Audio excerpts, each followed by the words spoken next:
एक बार की बात है, पांडव अपने दूर दिन वनवास में बिता रहे थे कि वे वन के अंदर बहुत दूर तक चले गए। उन्हें मार्ग का ज्ञान नहीं रहा और थके मांदे पसीने से तर एक पेड़ की छाया में बैठे प्यासे व्याकुल हो गए थे। युधिष्ठिर ने नकुल को पानी लाने के लिए भेजा।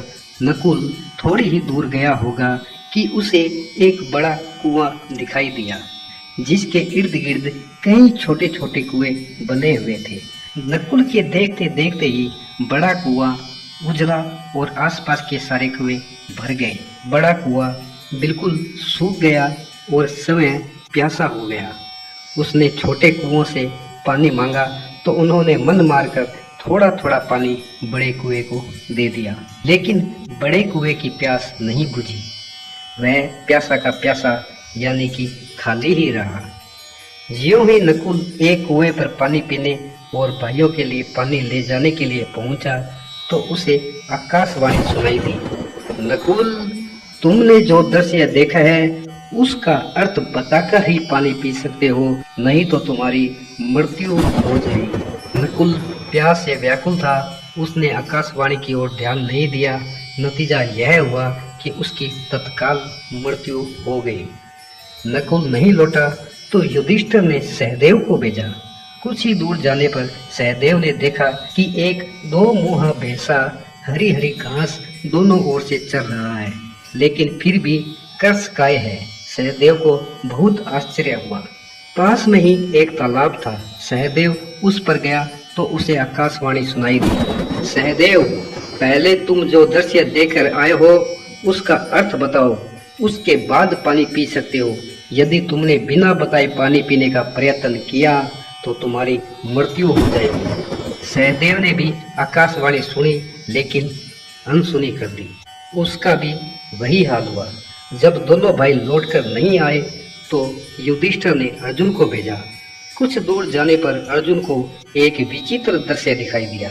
एक खेत था जिसके चारों ओर बाढ़ लगी हुई थी। यह बाढ़ बार बार सरक कर खेत को चर रही थी और वापस अपने स्थान पर आ जाती थी।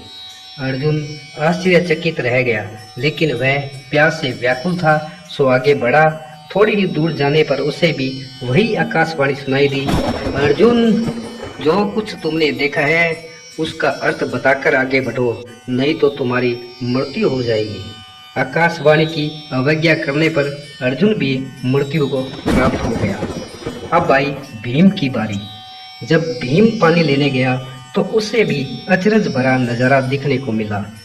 एक गाय हाल में ब्याई है और वह गाय अपने बछड़े को स्तनपान करा रही है। भीम को बड़ा आश्चर्य हुआ। वह एक बार तो ठिठका, लेकिन वह बहुत ही प्यासा था, इसलिए आगे बढ़ा। थोड़ी ही दूर जाने पर उसे एक जलाशय दिखाई दिया। जैसे ही भीम ने पानी पीने का उपक्रम किया तो उसे आकाशवाणी सुनाई दी, जिसकी अवज्ञा करने पर उसकी भी मृत्यु हो गई।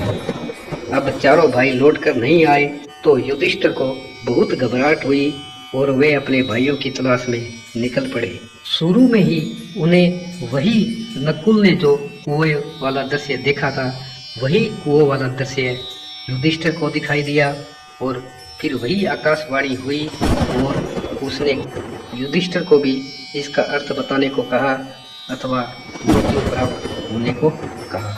युधिष्ठिर ने आकाशवाणी सुनकर उसका अर्थ बताने हेतु उत्तर दिया। यह कलयुग की निशानी है। कलयुग में पिता अपने पुत्रों का पालन पोषण करेगा, लेकिन अनेक पुत्र मिलकर भी अपने एक पिता का पालन पोषण नहीं कर सकेगा। आकाशवाणी हुई तथास्तु। नकुल जीवित हो गया और युधिष्ठिर आगे बढ़ा। थोड़ा आगे बढ़ने पर उन्हें दो मुहा भैंसा दिख पड़ा और फिर वही आकाशवाणी हुई। तो युधिष्ठिर ने भी उसका अर्थ हेतु बताया कि यह भी कलयुग के आने की सूचना है। कलयुग में ऐसे भी न्यायाधीश, राज्याधिकारी, पंच, सरपंच आदि होंगे जो वादी प्रतिवादी दोनों से रिश्वत लिया करेंगे, पर फिर भी उनका पेट नहीं भरेगा। वे भूखे के भूखे और कर्षकाय ही बने रहेंगे। फिर आकाशवाणी हुई तथास्तु। सहदेव भी तुरंत जी उठा। युधिष्ठिर और आगे बढ़े तो उन्हें बाढ़ वाला दृश्य दिखाई दिया। अर्थ पूछे जाने पर युधिष्ठिर ने उत्तर दिया, कलयुग में रक्षक ही भक्षक हो जाएंगे। आकाशवाणी हुई तथास्तु। अर्जुन भी जीवित हो गया और युधिष्ठिर फिर आगे बढ़े। थोड़ी दूर जाने पर उन्हें गाय और बछड़े वाला दृश्य दिखाई दिया, जिसका आकाशवाणी ने अर्थ पूछा। युधिष्ठिर ने अर्थ हेतु बताया कि कलयुग में बेटी का घन मां खा जाया करेगी और ऐसा करके पोषित होने में वह किसी तरह की गलाने का अनुभव नहीं करेगी। फिर आकाशवाणी हुई तथास्तु। भीम जीवित हो गया।